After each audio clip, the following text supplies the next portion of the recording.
नमस्कार। अभिवादन स्वीकार करें आदर्श तिवारी का।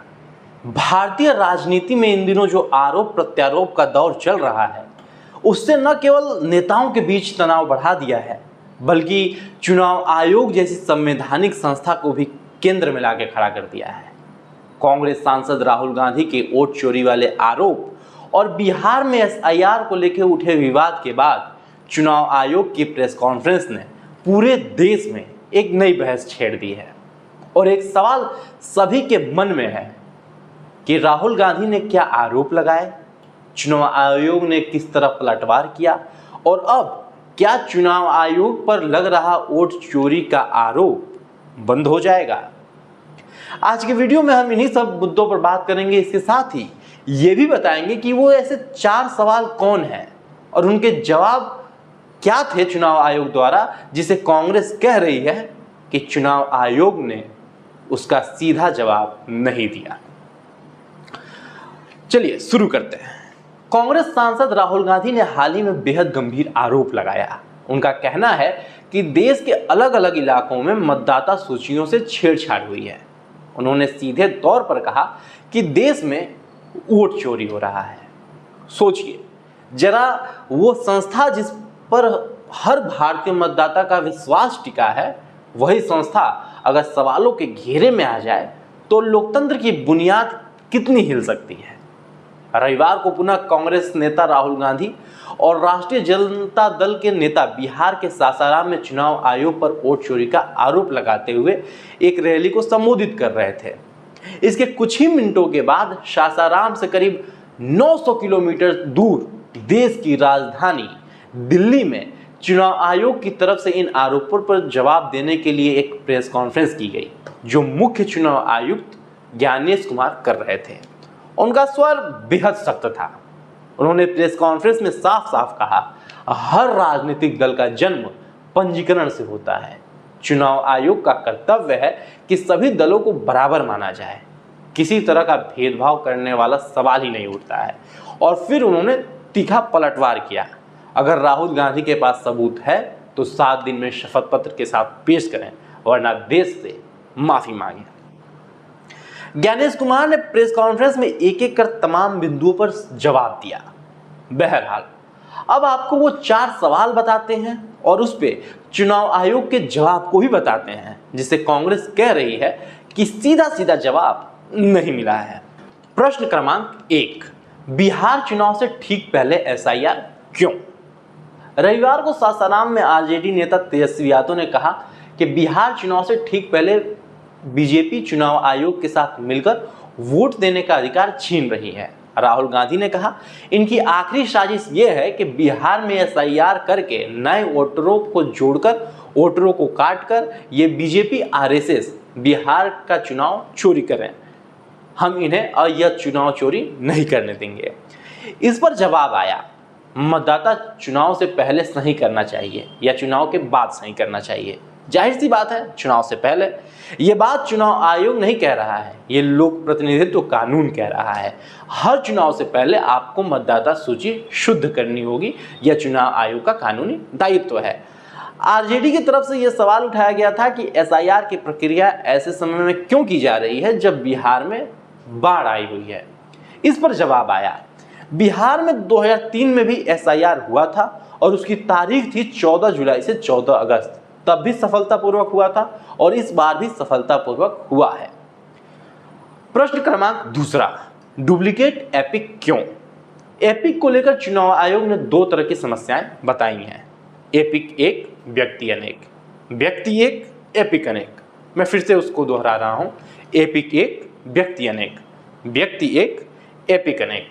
चुनाव आयोग का दावा है कि देश में लगभग 3 लाख लोग ऐसे हैं जिनकी एपिक संख्या मिलती जुलती थी।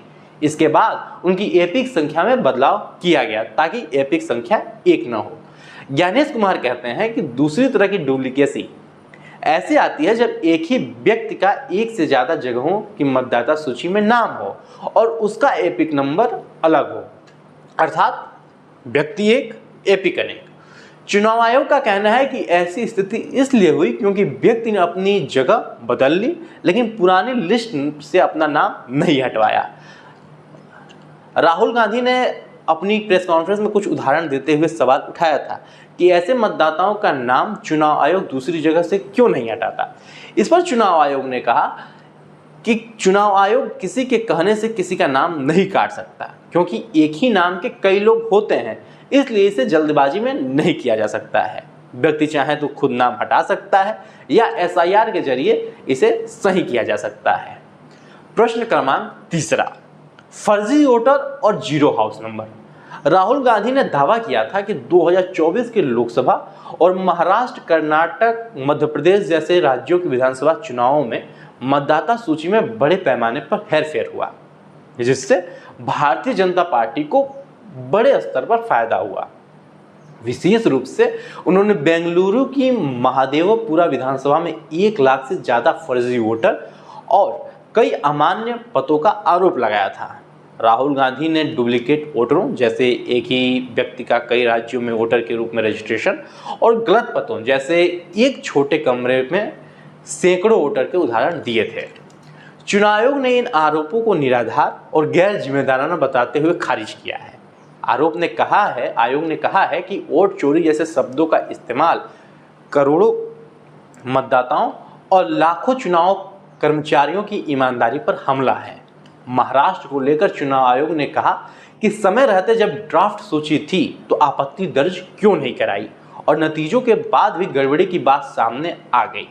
कांग्रेस नेता राहुल गांधी के जीरो हाउस नंबर वाले आरोप पर चुनाव आयोग ने कहा कि जिन लोगों के पास घर नहीं होता लेकिन उनके पास मतदाता सूची में नाम होता है, तो उसका पता वह होता है जहां वह रात को सोने के लिए आता है, कई बार सड़क के किनारे या कई बार पुल के नीचे।